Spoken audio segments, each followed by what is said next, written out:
So একটা mutual ডিভোর্সের ক্ষেত্রে একটা এগ্রিমেন্ট তো বাধ্যতামূলক এবং এই এগ্রিমেন্টটাতে কিন্তু ৩টে ক্লজ উল্লেখ করার কথা কখনো ভুলবেন না।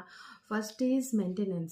আপনি যে মেইনটেন্যান্সটা প্রোভাইড করছেন বা পাচ্ছেন অ্যাজ আ স্পাউস, সেই মেইনটেন্যান্সটা future, past and present included, এবং এটা ছাড়া আর কোনো মেইনটেন্যান্স আপনি পাবেন না, এই ক্লজটা ফার্স্টলি উল্লেখ করবেন।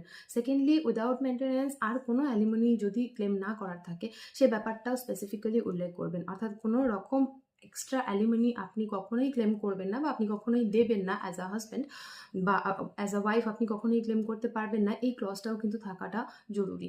এবং থার্ড যে ক্লজটা, সেটা হলো মিউচুয়াল ডিভোর্সের ক্ষেত্রে এফআইআর একটা পেন্ডিং তো অবভিয়াসলি থাকে ম্যাক্সিমাম ক্ষেত্রে।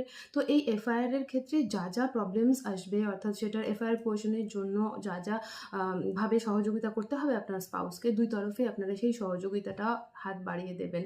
অর্থাৎ এই পেমেন্টের ইস্যুটা যেটা হবে সেটা কিন্তু ৩টে পার্টে হবে: first motion, second motion and after the question of FIR.